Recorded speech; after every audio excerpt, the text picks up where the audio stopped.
राधे राधे, जय हिंद।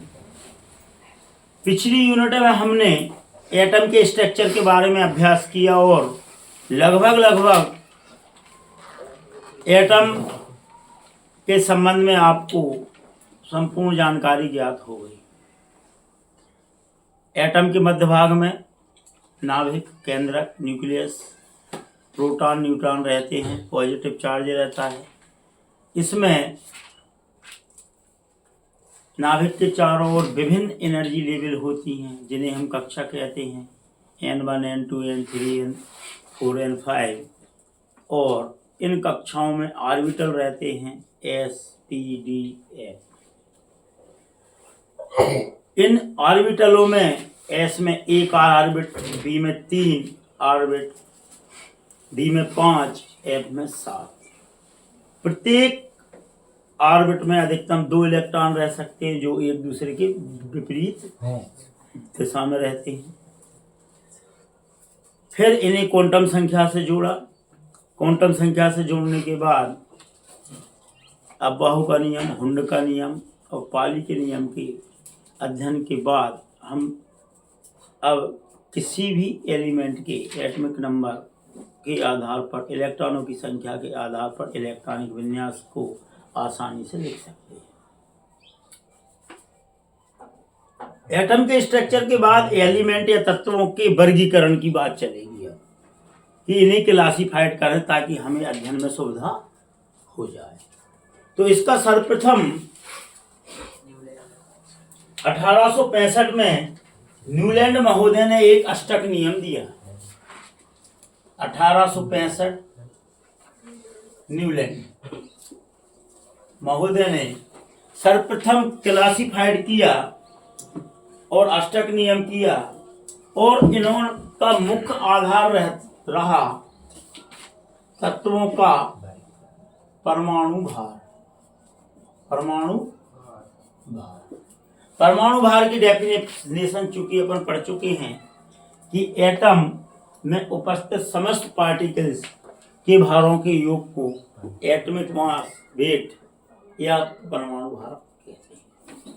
तो न्यूलैंड महोदय ने परमाणु भार के बढ़ते क्रम में सबसे कम परमाणु भार एटॉमिक वेट को पहले रखा और फिर उसे बढ़ते क्रम में रखा और उस समय इन्होंने अंकों को आधार न बनाकर सरगम, संगीत का सरगम, सा, रे, गा, मा, पा, धा, नी और नी के बाद फिर सा।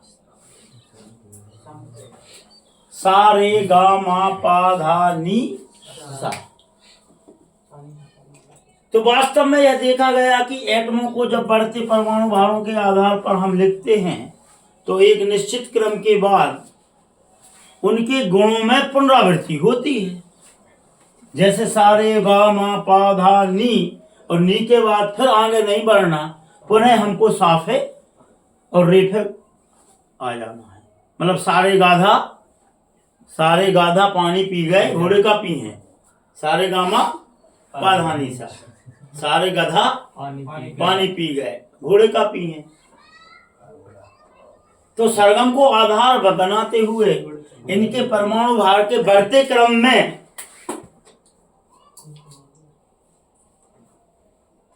रखा तो देखा कि तत्वों के भौतिक और रासायनिक गुणों में क्रमिक वृद्धि होती है और इन गुणों की वृद्धि में पुनरावृत्ति होती है।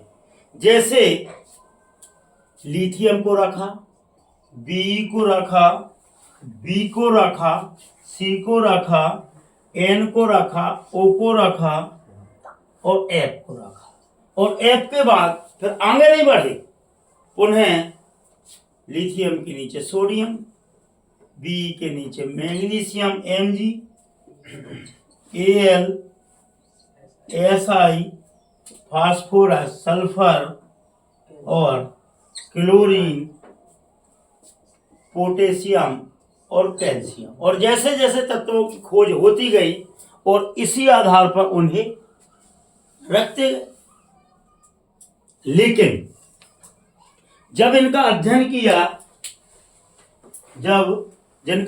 किया तो यह देखा गया कि इनके गुणों में एक समानता नहीं आई, कि लिथियम के गुण अलग, सोडियम के अलग, पोटेशियम के कुछ ना कुछ गुण अलग पाए गए। मतलब क्लासिफाइड सही ढंग से नहीं हो पाया। मतलब घोड़े में गधा और गधा में खच्चर और खच्चर में गधा मिक्स हो गए। जबकि क्लासिफिकेशन का उद्देश्य यही होता है कि एक समान रूपता आ जाए। जैसे कि हम जीव विज्ञान में वायु में रहने वाले जंतुओं को कर दें अलग, जल में रहने वालों को अलग कर दें, पृथ्वी पर रहने वालों को अलग कर दें, और जल और थल दोनों में रहने वालों को अलग कर दें।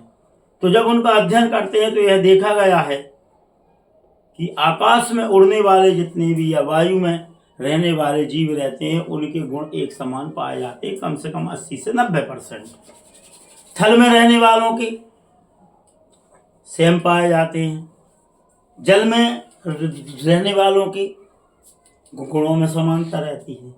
यह इस क्लासिफिकेशन में क्लियर नहीं हुआ। यह इस न्यूलैंड के अष्टक नियम का सबसे बड़ा दोष पाया गया और इसे अमान्य कर दिया। लेकिन ये बात तो जरूर है कि एटम के स्ट्रक्चर में थॉमसन महोदय ने तरबूज को जब एटम माना था तो स्ट्रक्चर के बारे में क्रांति आ गई, और धीरे धीरे खोज होते हुए और आज हम एटम के स्ट्रक्चर के बारे में जानकारी प्राप्त कर सके और एक मॉडल प्रस्तुत हुआ। इसी प्रकार कम से कम न्यूलैंड महोदय ने तत्वों के क्लासिफिकेशन को आगे बढ़ाया।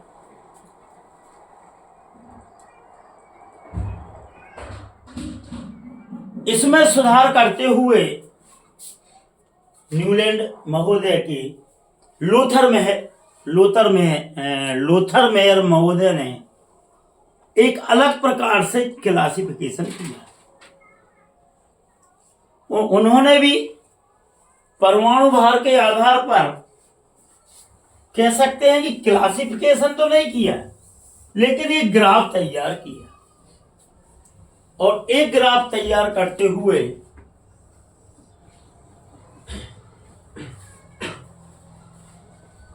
कम भार वाले परमाणुओं को ऊपर रखा बढ़ते क्रम में, और जैसे जैसे भार बढ़ता जाता था वो नीचे की ओर आते गए। इस प्रकार एक ग्राफ तैयार किया। तो यहां पर गैसे गैसे पहुंच गई ऊपर, उनसे कुछ भारी तत्व नीचे की ओर आए और भारी तत्व नीचे की ओर आए, और एक ग्राफ तैयार हुआ।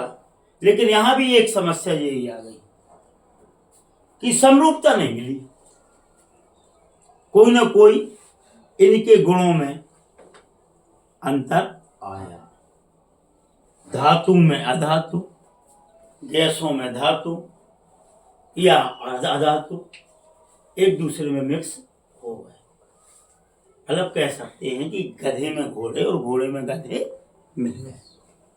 तो फिर ये थ्योरी भी कैंसिल हो गई। लेकिन शुरुआत तो हुई, क्रांति पैदा तो हुई। तो यहां से फिर मेंडलीफ महोदय ने 1869 में अपना एक आवर्त नियम दिया। इस आवर्त नियम के अनुसार 1869 में कि जब तत्वों को परमाणु भार के बढ़ते क्रम में सिस्टमेटिक जमाया जाता है या रखा जाता है, तो उनके भौतिक और रासायनिक, फिजिकल और केमिकल गुणों में क्रमिक वृद्धि होती है, धीरे धीरे वृद्धि होती है। जैसे हम कहें कि व्यक्ति को उसकी उम्र के बढ़ते क्रम में रखें। 5 साल के बच्चे कर दिए अलग, 6 साल के अलग, 7 साल के अलग, 8 साल के अलग। यहाँ हमने वर्ष लिया है मुख्य आधार, यहाँ पर क्या ले लिया था? परमाणु भार।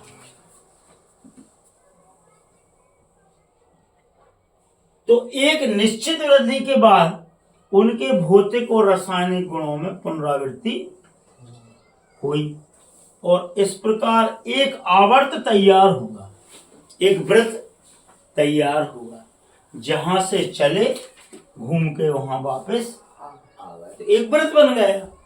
इसीलिए इसे आवर्त अब नियम कहते हैं। क्यों कहते हैं? क्योंकि गुणों में, प्रॉपर्टीज में भौतिक और रासायनिक, फिजिकल और केमिकल गुणों में क्रमिक वृद्धि हुई और उनकी पुनरावृत्ति हुई। और इस प्रकार मेंडलीव महोदय ने जब समस्त 86 तत्वों को बढ़ते क्रम में रखा तो एक टेबल तैयार हुई जिसे आवर्त सारणी का नाम दिया गया और वह आवर्त सारणी मेंडलीव की आवर्त सारणी के रूप में प्रस्तुत की। मेंडलीव की आवर्त सारणी में 7 क्षैतिज, कितने? 7 आवर्त बने इस प्रकार 1 2 3 4 5 6 और 7 आवर्त तैयार हुए क्षैतिज।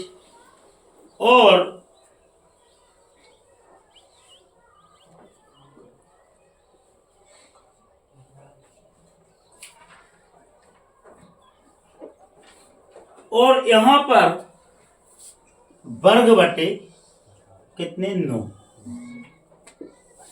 इस प्रकार ऊर्ध्वाधर कॉलम तैयार हुए 9 और प्रत्येक में ए और बी 2 उप ग्रुप बने। तो यहां भी ए बी 2 उप आवर्त और उप ग्रुप बने। तो प्रत्येक आवर्त में कितने तत्व रखाए गए? 18। चौथे और 5वें आवर्त में 18। पहले आवर्त में 2, पहले आवर्त में 2, दूसरे आवर्त में 8 तत्वों को, और दूसरे और तीसरे, देखो पहले में 2, तो दूसरे और तीसरे आवर्त में 8 और चौथे और 5वें में 18 और छठे आवर्त में 36। कितने? 36। ऐसे कुल 86 तत्वों का क्लासिफिकेशन हुआ। लेकिन यहां पर तत्वों में एक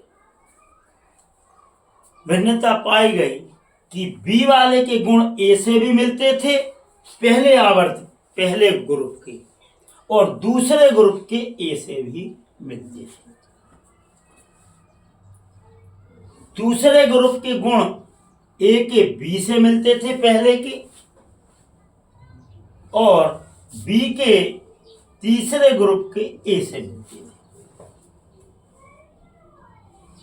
इस प्रकार 9 ग्रुप या वर्ग और 9 के 2 सब ग्रुप और उपवर्ग बने। तो 9 दूनी 18 ग्रुप, 7 आवर्त, पहले आवर्त में 2, पहले में 2, दूसरे तीसरे में 8, तीसरे चौथे में 18, छठे में 32 तत्वों को रखा गया और इस प्रकार मेंडलीव की आवर्त सारणी तैयार हुई और यह बढ़ते परमाणु भार के आधार पर आगे बढ़े।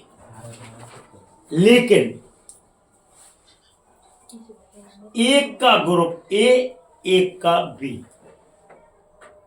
दूसरे ग्रुप में कुछ समानताएं ग्रुप के अनुसार मिली, कुछ ग्रुप से हटके मिली, जो अगले ग्रुप के ए के बी से और बी के ए से समानताएं मिली, तो इस आवर्त सारणी का यह सबसे बड़ा दोष पाया गया।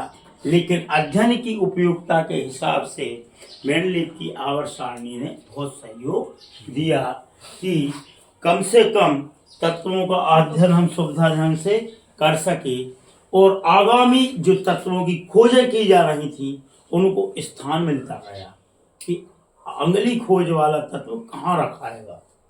तीसरा, द्रव्यमान, तुल्यांकी भार और परमाणु भारों का निर्धारण इससे आसानी से हो सका। परमाणु द्रव्यमानों में संशोधन और विभिन्न प्रकार के तत्वों के अनुसंधानों में आवर्त सारणी का उपयोग किया जाने लगा। आगे चल के इन दोषों को भी दूर करने के लिए आधुनिक आवर्त सारणी जो वर्तमान में है, जिसे मोसले की आवर्त सारणी कहते हैं, उसका डेवलपमेंट हुआ, विकास हुआ, खोज हुई, जिसे हम अध्ययन कल करेंगे। आज के लिए इतना ही काफ़ी है। राधे राधे, जय।